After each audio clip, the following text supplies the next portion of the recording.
Hello, the internet, and welcome back to another episode of Diamondbacks Dispatch. I'm your host, the internet's Gabriel Ferrer, and I am joined here by my co-host Brett.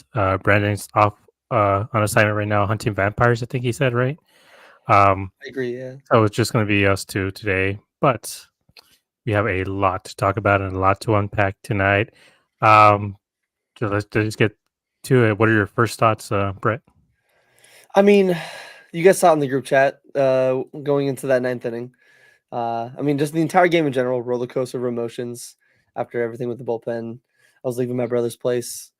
Game was 11-9 or 11-10, 2 outs in the ninth inning. Cattell comes up and I'm like, is this really going to be another? Like, I believe every one of our losses in the last like maybe the last week and a half, 2 weeks has been less than 3 runs. And I was expecting, is this going to be another one? But my goodness, no. The answer backs and the Schrodinger D backs were indeed in the building tonight because that was an insane game from beginning to end. Just absolutely wild. Yeah, especially with the way it started. I mean, it started off a little bit slow, especially in the first couple innings. The way both Henry and what's his face? I always forget his name. I don't know why I forget his name. The pitcher Hendricks. from Hendricks. Uh, they started off pretty quick and easy. Got some quick outs, and then in the third, D-backs put up 3 runs, but it was 4-1, and it honestly seemed like that was more or less going to be the case for the rest of the game. It's going to be like a 4-1, 4-2 type of game. And then suddenly, in the fifth, Tommy gets touched up and they score 4 runs on him. And then the answer backs come back and put up 4 runs. And then you're like, all right, feeling good. I'm starting to vibe. It's 8-5. We got this. And then Frias comes back and don't even know what to say with them I anymore at think you this point. mispronounced it. It's free ass. Because he's basically free ass when he's on the fucking mound. Because good lord. Oh my God. Like, man, he literally just came in there, gave up 3 walks, and then left. Like, looked like he just threw a bomb inside of the building and just left. It was like, all right, figure it out. And then, Nelson did his, the best job that he could, but man, he was just one swing away from getting out of that. And he hit it And like, that's what's crazy is if that challenged call on the Corbin Carroll line drive, if that's overturned, that grand slam probably doesn't happen. yeah, I mean, that was one of the more costly calls that's gone against us. We've been very I mean, unlucky on some of those. Like those bang bang plays last year on the replays, 100% go our way. But this year they're like, nope, not enough evidence. I'm like, all right, I'm gonna put on my yeah, tinfoil hat. Is there an MLB agenda against the Diamondbacks already? Are they already like, we gotta let the big brother Dodgers make sure they win the yeah. division? I'm just kidding. I, but it's one of those plays again that we've been talking about. Like, we're missing a lot of our guys right now, and I feel like Alec makes that catch in his sleep. And Carroll's a good defender and everything, but he's not Alec Thomas. He's not a Gold Glove the way Alec is. And it's just one of those plays where you see it. And same earlier in the game too with Blaze. I mean, Blaze had some good plays too, but there's a couple of them where you see and you're like, damn, Perdomo would have gotten that one. But it was what it was. Ian Happ with the grand slam, just with 2 strikes and ready, and then man, that one hurt. That one hurt a lot. They should have been out of the inning. They weren't, and then, I mean, yeah, Yeah, Josh says that they got the Josh put it O.J. Simpson best. jury on Yeah. relays. Uh, but damn, they went up 8-11. So at this point, full disclosure, I didn't watch the rest of the game. I was listening to it because I started painting because I was like, I am gonna like scream at the TV if I keep watching it. So I would just paint little otters and then, try to calm down, get into my zen zone. I don't blame But you, then, honestly. yeah. What do you think about or how were your emotions when the grand slam was hit? I was at my parents'. I showed up deep, like literally on the way from leaving, because Tuesday nights, me and my brother, we had beer league softball. So even just at beer league softball the entire time, it's like, oh, D-backs are at 4-1. Heck yeah. Then they're down 5-4. I'm like, good lord, they tie it. Leaving the ballpark, they're up 8-5, and I'm like, cool. By the time I get to my parents, like they put in Frias, and I was like, I saw like one of the discords we're in, and I was like, everyone's like, oh, here's free ass, like all this, and I was, what's actually, maybe it's the pre-panic before he comes in, kind of like how with Castro, where the second he's announced, we're just like, oh, here it goes. I wasn't sure if it was that or he was actually shitting the bed, but when I got to my parents, bases loaded, he's already being taken out for Kyle Nelson. And I kind of like you said, like Kyle Nelson did a pretty decent job with the cards he was dealt in the situation he was dealt. I feel like with the call that didn't go their way, just unfortunately faced one batter too long.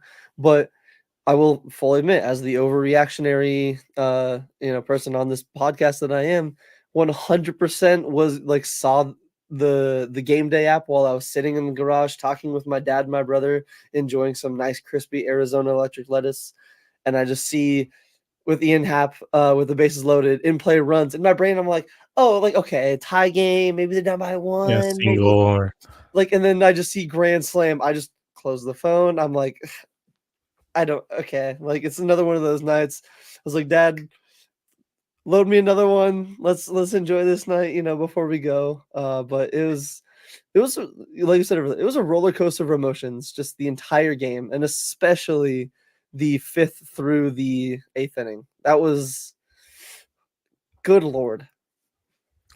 yeah, especially because it's like, I mean, I was just saying I'm a fake fan for not watching it. I'm listening. I love me some Chris Garagiola. The inning comes to a close, Garagiola, and what is it?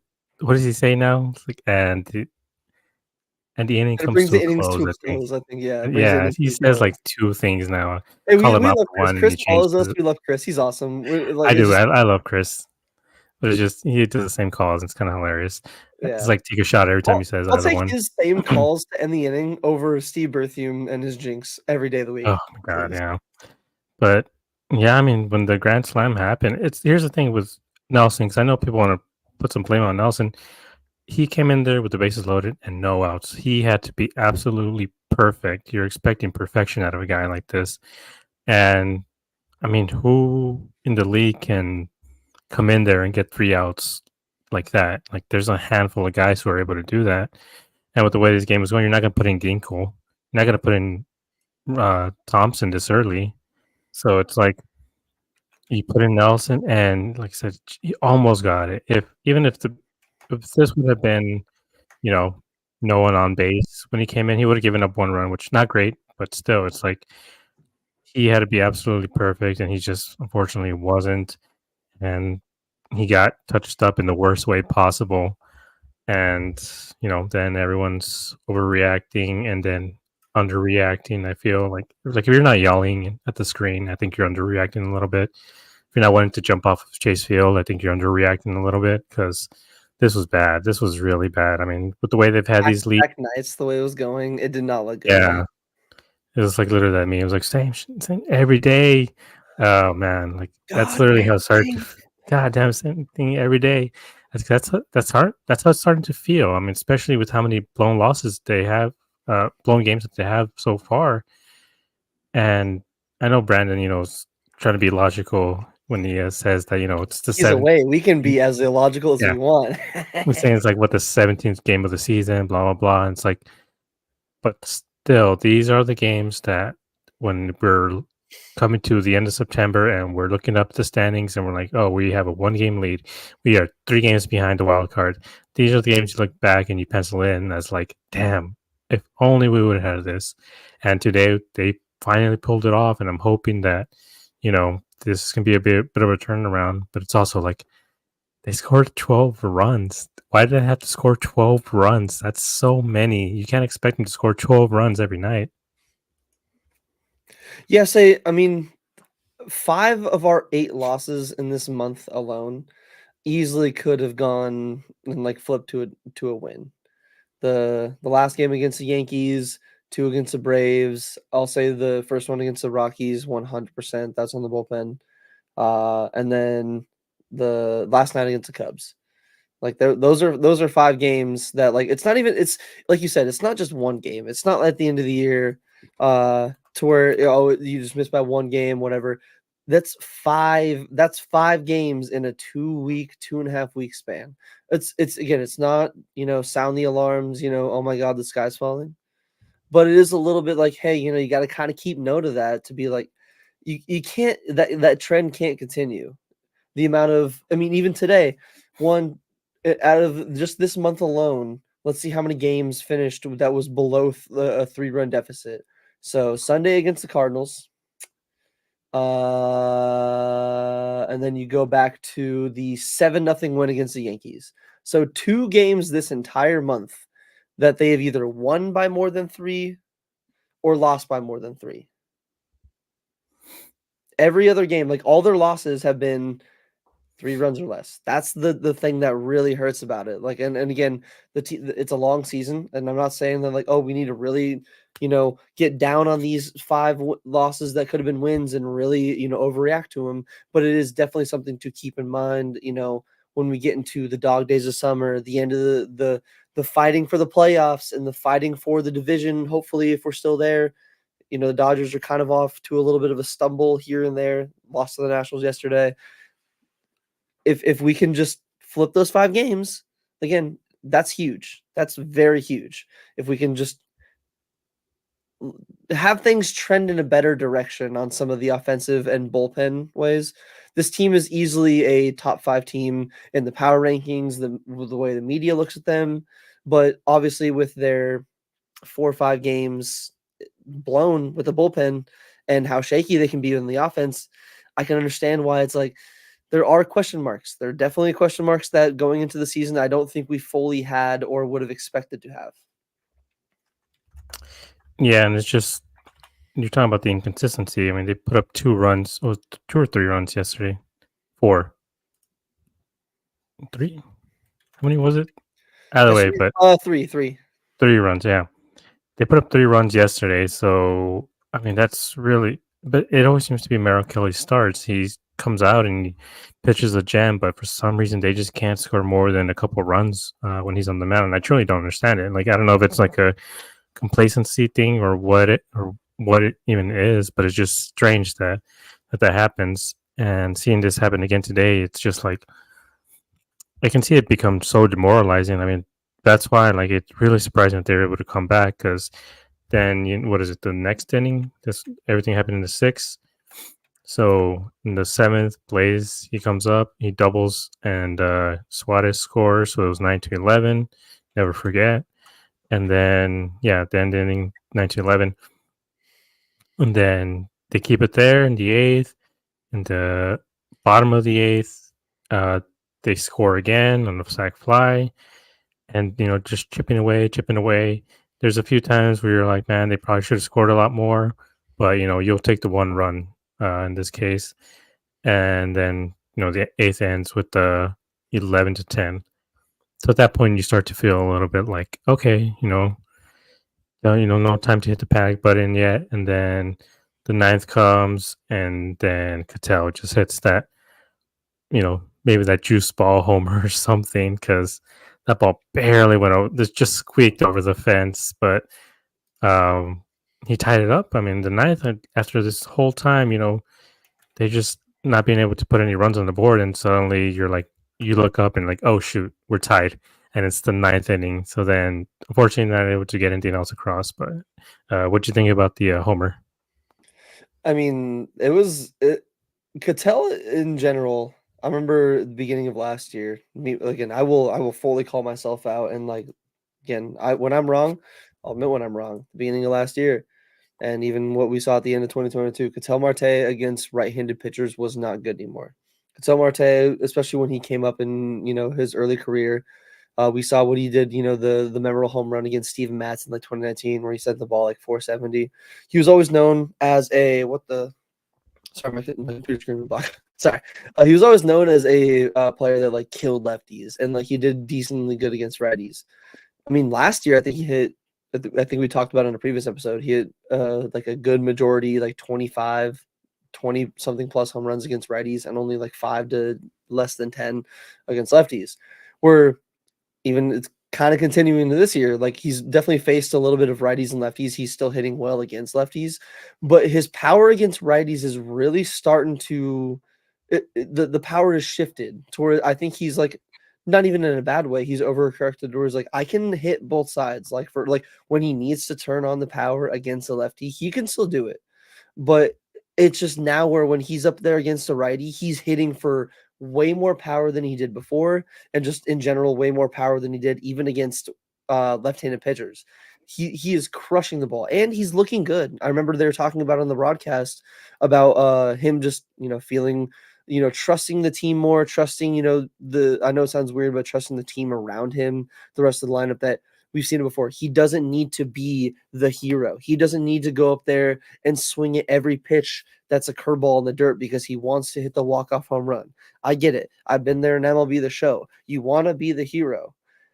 But when you get there and vastly, I want to preference vastly different MLB The Show and MLB. I know that. But when you're trying too hard and you're trying to make things happen, sometimes you can get in your own head and you can mess with the mechanics of your swing and the timing and all that. Where this year, Cattell doesn't seem like he's doing that. Cattell seems locked in. I think Brandon might have cooked with his bold predictions at the beginning of the year because Cattell's in MVP form, genuinely. Like that wasn't even a bad pitch from the Cubs closer. That was a changeup. Yeah, it was in the zone, but it was decently low and away right after a fastball or a sinker that was right in the middle. So tunneling wise, that wasn't even a bad pitch. Genuinely just a good swing from Cattell that even by an inch got out. If that bounces off the wall and stays in, I don't know if the next batter drives him in. So that was the little bit of the luck the Diamondbacks needed where over the course of the season they can get lost in the needle in the haystack, but that could be one of those moments that really keeps the team, the energy. Like if they lose that game after all of that and they lose, like the double barely misses, barely isn't a home run, and they lose, that's an extra heartbreaker on top of last night. So who knows? This could be an extra, little jolt of energy to like really show them like, hey, like we know we don't score well in late innings, but like who cares? Like we can change that trend if we just know who we are as a team, know who we are like as a lineup. Yeah, and I also before we move on to the extra innings, I want to give some quick shout outs and some flowers to some of these guys today. Ketel Marte, 4 for 6. I mean, 4 for 6. He raised his batting average up to 301. He has almost 900 OPS. Christian Walker, although he didn't get a hit, he walked 3 times, which I Damn. mean, it's what we need. He needs to get on base. Um, Blaze also killed it. He had a few game-saving runs today, 3 RBI.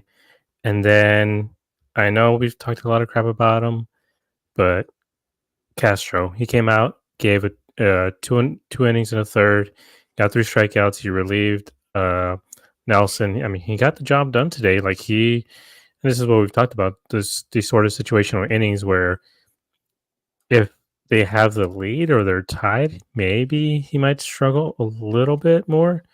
But he came in there. I mean, he looked completely dominant tonight, and whatever it is, I mean, I would hope that his struggles are early struggles and just being put into the worst situations that he can be in. But I mean, shout out to him. 2 innings and a third. I mean, we were severely lacking that today, especially with Jarvis being out. He was not going to be able to pitch today. He pitched 2 innings yesterday, a little over two Yeah, innings. Like, the bullpen was definitely gassed. yeah. So shout out to Caster for keeping his bullpen intact because we didn't have to use Thompson today either. So he's still available for tomorrow. But yeah, I mean, what do you think about the bullpen other than the complete blow up? I mean, yeah, Oh, so McDuff too. we talked about Frias obviously earlier. I mean, we make jokes, and I want to, even leading to Castro, we want to give flowers to pitchers 100% when they deserve it. Like even any player, like even if like let's say Jace Peterson tomorrow somehow goes like 3 for 3, 4 for 4, like we'll give players their flowers 100% when they deserve it. But I don't know, man. Frias, we've been very patient with him. We've been giving him his leeway. He's just not it, man. I like if I know I tweeted it on my account earlier, but if Frias didn't throw 100 miles an hour, that man would be like making McDonald's burgers. He would be at Taco Bell being like, "Hello, sir, what kind of munchie meal would you like?" Or sorry, Jack in the Box, "What kind of munchie meal would you like?" He is not a very at least with the Diamondbacks and what they're using him, how they're using him, however he's taking their coaching. He is not a good bullpen pitcher. I know it sounds harsh. I'm not saying that as like an attack on him as a person and anything. Like I imagine like he's probably a great person and a great like guy in the clubhouse, but just his performance on the field is not there. He just because you throw hard, like we saw last year, Justin Martinez when he came up struggled with it. Even in Reno, we knew he struggled with location. Yes, just because you throw 103, cool. Hitters can wait until you actually get it in the zone and clobber that pitch. Well, Frias is the same. Like Frias misses out of the zone. He's basically Ryan Nelson with like more speed and just out of the bullpen. Like it just and even that's like maybe a little bit of a jab at Ryan, but just he gives up. He can't strike out hitters. It seems like he just throws way too hard, overthrows it half the time. But thankfully, he did get bailed out. Miguel Castro, some really good clutch relief for the pen. We talked about earlier. Kyle Nelson definitely kind of got handed a little bit of a shit hand out of the pen. I think he did pretty decent with what he got. Kevin Ginkel, really want to give him his flowers as well. He's been having a little bit of a tough time lately, a little bit of a tough stretch, especially I know after last night. It could not have been, like there's probably not a lot of confidence in the stadium. I know Kevin Ginkel himself, he's a confident player. He had the confidence himself. Torrey has the confidence. The clubhouse does. But I can imagine as a fan watching it, even myself personally, I can admit it's not. I was a little bit like, okay, let's please just one run at most, please. I'm just, like I'm begging you, and it was a clean ninth, a clean 10th. It was very, very nice. So, some of the bullpen definitely had its downsides, obviously, but there was a few bright spots that really showed out and was really clutch with keeping this team in the game and why we were even able to get to extras and walk it off. Yeah, I mean, they you have to give your flowers to these guys because, like I said, they're gonna have their off nights. It's gonna be bad some days, but when they're good, they're good. And like, uh, man, I'm gonna talk about the Cubs catchers, man. They are just not it. They are just getting exposed left and right. Like I they lost their last catcher. I mean, I expected Contreras to be good, and then they give him a big ass contract. Like, The Cardinals gave him a pretty decent sized contract. Yeah, they yeah, want to pay him. The Cubs, I'm pretty sure the Cubs are paying Craig Counsell maybe 20, $30 million less than they're paying Wilson Contreras. yeah, and he's been not being able to get anybody out, and then today Amaya just letting pass ball after pass ball. He can't make a throw to second. Was it Jock who stole it or whatever? Right? Yeah, I guess it technically wasn't a steal, but Yeah, it like, was an I error, mean, if but you're letting Jock Peter, like, and again, not even a jab at Jock, but Jock is not the most, like, out of the entire team, kind of like me and my beer league softball team. I admit, I'm like, hey, I'm the slowest guy in the team. Don't expect me to tag up and run on a lot of things. Jock was out there. Jock felt that chaos, man. He felt the chaos in his bones, and he was letting it go. yeah. So let's get into the 11th now. Oh boy, Um, hell yeah. Randall Grichuk is up to bat. And he doubles on a line drive, and I mean Christian Walker had a haul ass because he still had to wait for it because that ball was in the gap. But knowing Cody Bellinger and all these and their other left fielder, they there might have been a chance they cut it off or able to just keep him at third. But as soon as he saw the ball land, he just kept running and then just put his head down, kept running. Finally scored. Finally gave us all a sense of relief. And man, that felt really good. That felt really good. Yes, it definitely was a nice. I mean, any win is good, obviously, but it's just after the way the beginning of the season has gone, the trends we've seen, and even after last night's tough loss, tonight was tonight was a little sweet. Again, it's not like it's a game against the Dodgers. It's still early in the season. It's not a playoff, but it was a good win. It was a good energy. I mean, I don't know the attendance numbers, but even the stadium looked like it was pretty full. I know probably a lot of Cub fans, but even last night when me and Brandon were there, there was a good amount of D-back fans, man. Like I want to bring that up as much as I can whenever I can. Like a lot of love to D-backs fans showing out for some of these games. I know there's a lot of really tough fan bases, the Yankees, the Cubs, the Cardinals. Those fan bases are, a lot of them live here, a lot of them travel well. But the D-backs fans have done a really good job of showing out, representing at the games, win or loss, and it's just really nice to see. So I really wanted to bring that up as well. Yeah, shout out to the fans, man. I mean, especially compared to the other years where it's literally all Cubs fan, and then it just seems like the D-backs fans are the visiting fans because they're just like huddled up in behind the dugout and stuff. And I mean, it sounded a lot louder on our side today. So we wanted to bring up the Serpientes uniforms because it's the first time they've used them in the season, and as garbage as Fanatics is, they look completely normal, which was nice to see. But they also debuted a new helmet. So you want to talk about it, Brett? Yes, I know you were the helmet aficionado and pointed out pointed the Diamondbacks regular season helmets out in spring training, going from the matte to the shinier, I believe. But tonight for the Serpientes ones, they're actually back to the matte. And not only are they back to the matte helmets, but if you guys, again, very small detail, a lot of you probably ever like, what the fuck you talking about? But last year and the years past, they've used the matte helmets with the Diamondbacks A, just the regular red with uh the sand trim A on the helmet. Well, tonight they actually just had the matte helmet with the Serpientes logo. And again, I know it's small. I know it to a lot of people doesn't mean anything. It's like, okay, who cares? But it's just that extra little like it's that little garnish on the plate that just makes it go from like an 8 to a 10. It just looks so good. And I'm really sad that it took them until possibly the last year that we're even to have these Serpientes uniforms for the City Connects to even get the helmets. Because I know Derek Hall talked about it a few weeks ago that maybe the next or the City Connects are going to be purple and teal. Fingers crossed, but they're cooking. They're cooking with the uniform combinations finally, and I agree. The other than the nameplate, still the uniforms look fun. That's the one thing that I will still always just the names still look weird. I will always agree with Yeah. that. Is they just don't look right. But other than that, like I don't notice anything else with the jerseys, minus Riley Yeah. Green's tearing when he slides into home. But again, that's a one-off situation.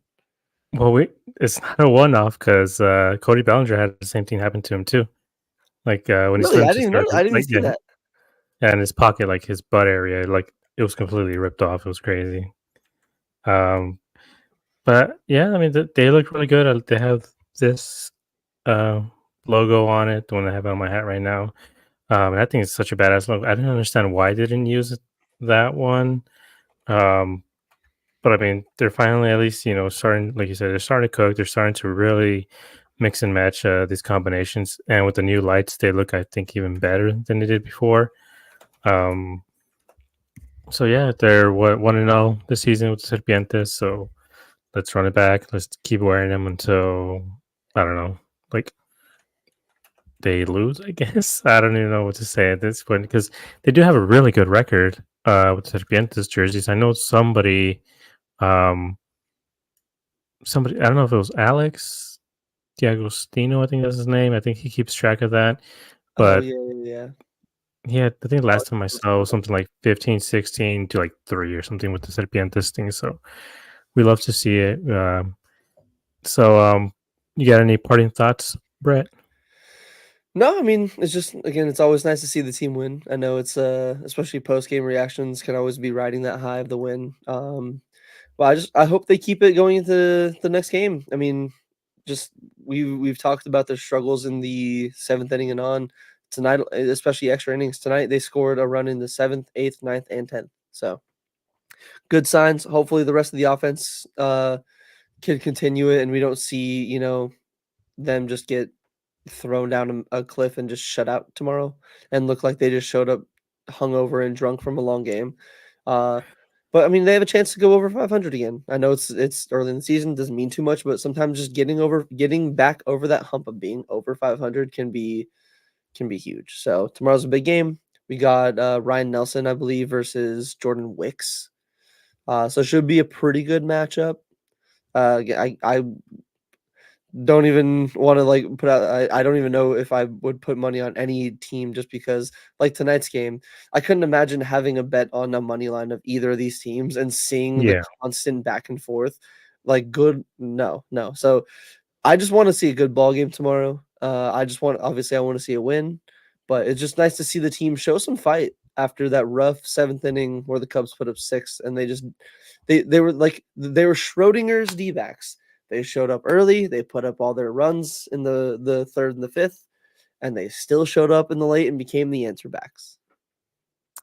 Yeah, I mean this is one of those games where maybe even in other years that they probably would have just folded at some point. They probably just said, "Damn, they blew it," and then kind of just pack it up, go through the motions, and then finish the game. And then you see all the bench guys out there, but they didn't. Yeah. They just kept fighting and fighting. And man, you got to feel for Craig Counsell, man, because this guy, he left the Brewers job to get this one, and I don't know, man. The Cubs are not looking I mean, they're still any solid. They're better. still 10-7. 10-7. They're pretty decent. But I mean, at least from what I've seen, they haven't been. They're able to win close games, I guess I should say, which is what you want. And we mentioned earlier about the Padres too. Like these one-win games really, really matter. So it's really nice to see him win this game, pull it off, and what's 11:30 right now. So half of these guys are probably not even home. So you're talking about them being hungover tomorrow, and it's a day game. So luckily Zach Gallen isn't pitching because we know early starts are not for him. But yeah, it looks to be a good game tomorrow. Hopefully they can come out and win and take the series because I mean that's what matters right now. Just take the series. We'll worry about the sweeps and everything else against the division rivals, but right now just keep winning these series, and then we should be pretty good at the end of the month. We should hopefully be over 500, and we can get Alec back, who said on the broadcast that this was the playoffs, he would be playing. And then Seawald, I know he's thrown bullpen sessions, and Montgomery starts Friday, so we are very, very close to being at full health again. Hopefully by the end of the month, we should be able to get most of these guys back, with the exception of Perdomo, and then we can just really see who this team is after that. But anyways, thank you for joining us on this late show. Brett, you got anything to plug?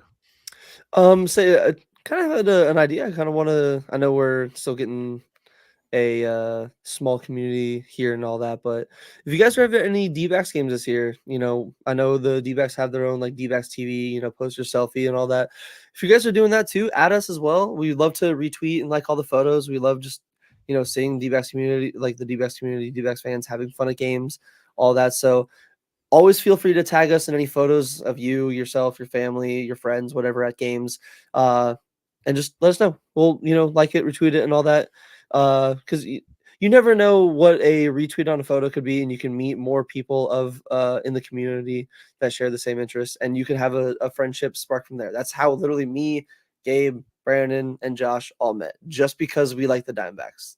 That's how this entire thing began. So you never know. So just add us whenever you go into a game. Yep. All right. So follow us on Twitter, follow us on YouTube. We passed 100 subscribers, so woohoo. And also check out the website, ASAP Sports, where I believe Josh wrote an article doing the 5 takeaways from the Cardinal series. And we might have another one coming up from this series. So keep on the lookout for that. And yep. So see you guys later. Bye. This is Arizona,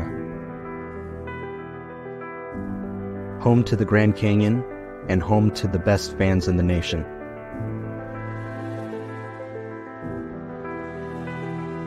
This is for the fans that love a good pool party. This is for the fans that know the Red Sea can be found in the desert.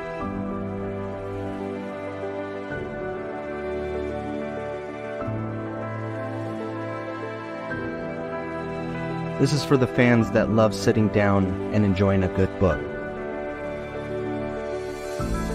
This is for the fans that believed in magic. This is for the fans that passed down family traditions. This is for the fans that have sibling rivalries.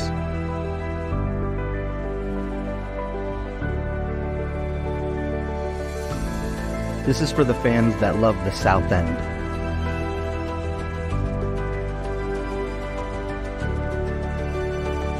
This is for the fans that remember the legends.